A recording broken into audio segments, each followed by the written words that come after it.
Bonjour, cet espace que j'ai ici dans YouTube reste donc avec les mêmes motifs, les motifs de sa création, qui c'est de présenter des sous-thèmes liés à mes recherches.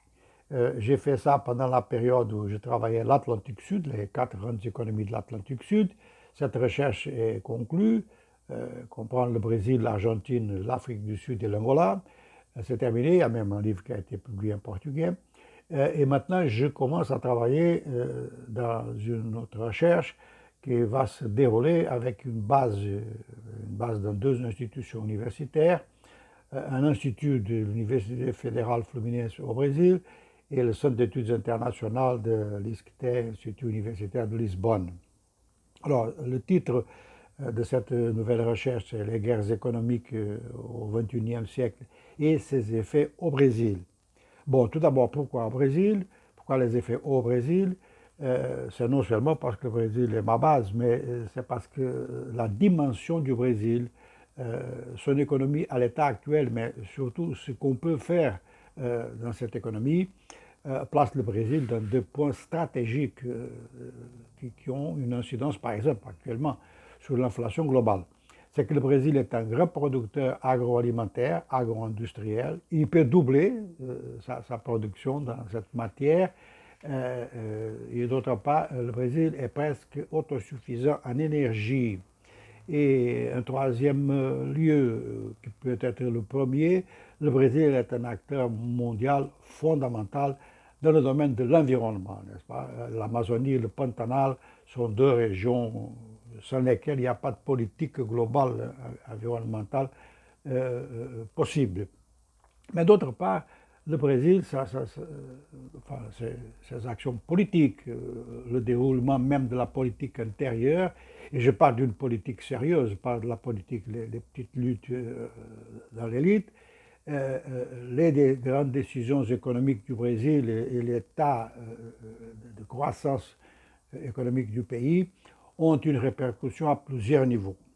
Tout d'abord, Mercosur, donc une influence aussi et une préoccupation toujours du côté de l'Argentine. L'Argentine qui est dans une crise financière très forte. Il y a même des actions brésiliennes dans le sens de solidariser avec l'Argentine dans ses démarches pour éviter les pressions exagérées du Fonds monétaire international qui aggravent la conjoncture financière de l'Argentine. Mais d'autre part parce que l'Argentine aussi est un grand producteur agroalimentaire et agro-industriel. Deuxième institution ou entité au moins d'influence du Brésil, c'est les BRIC. Les BRIC, par exemple la Russie, la Chine à ce moment essayent d'élargir les BRIC pour trouver une tribune internationale qui réduise surtout l'isolement de la Russie au niveau des institutions internationales traditionnelles. Le Brésil ne voit pas ça d'un très bon œil, mais enfin, il y a des négociations en cours.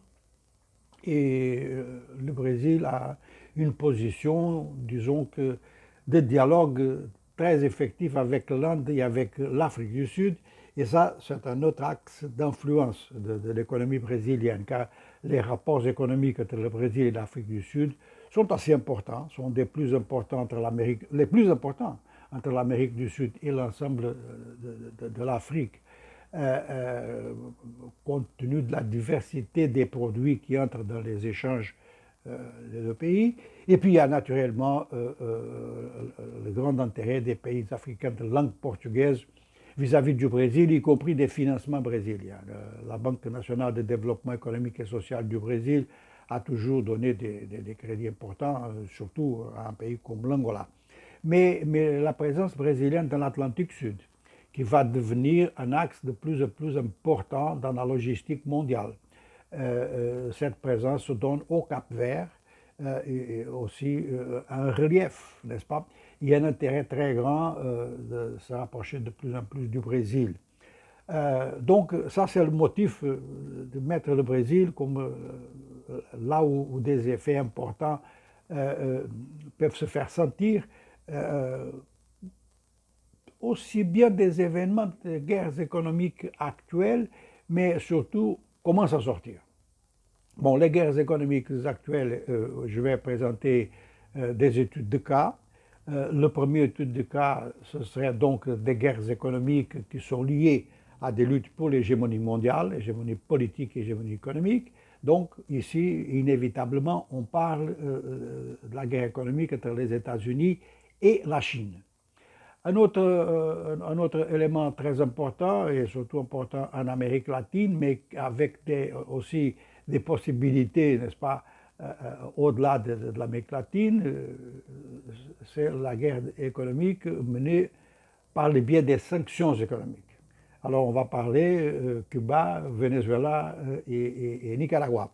Mais ça a aussi une répercussion vers, par exemple, le Moyen-Orient, vers l'Iran et d'autres situations qui peuvent se présenter. En ce moment, il y a la possibilité de sanctions américaines vis-à-vis du Soudan en fonction de la guerre qui découle. Il y a aussi une guerre économique qui est plutôt liée à des questions de protectionnisme, d'accès au marché, intraliés, par exemple entre les États-Unis et l'Union européenne. Alors, à part ça, finalement, nous avons un axe essentiel à l'heure actuelle de guerre économique liée à une guerre militarisée, que c'est la question d'Ukraine. Donc, toute la lutte au niveau logistique, non seulement elle a une valeur stratégique, peut décider la guerre, mais ça représente un aspect important de la guerre économique et de la guerre économique liée aussi à la technologie. Et la guerre, toutes les guerres ont dans la logistique un facteur décisif. Et dans cette guerre, ce facteur décisif apparaît d'une façon très, très accentuée, d'autant plus que la technologie avance et qu'il y a un déséquilibre au niveau technologique mondial, au niveau de la production technologique.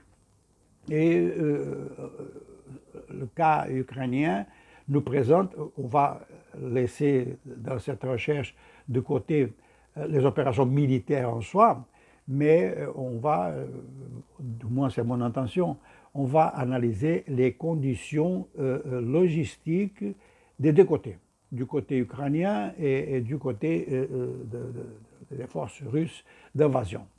Alors, tout cela oblige à travailler le concept de guerre économique. Il y a plusieurs concepts.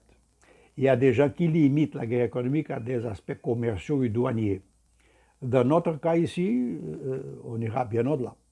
On ira au-delà parce qu'on constate qu'il y a des mesures économiques. Parfois, des mesures économiques qui sont effectivement au niveau commercial et douanier, mais qui prennent une allure de guerre du fait qu'il y a un grand antagonisme, une grande agressivité politique. Et l'agressivité politique peut transformer des situations économiques en situations de guerre économique. Ça, c'est un point. Deuxième point, on l'a vu avec mon argumentation sur la logistique en Ukraine, la participation des composantes économiques dans des guerres militaires, dans des guerres classiques. Et puis, un ensemble de questions qui peuvent aussi entrer dans le concept de guerre économique, qu'on a des doutes s'ils font ou non partie des guerres économiques, et c'est pour ça qu'on mène la recherche.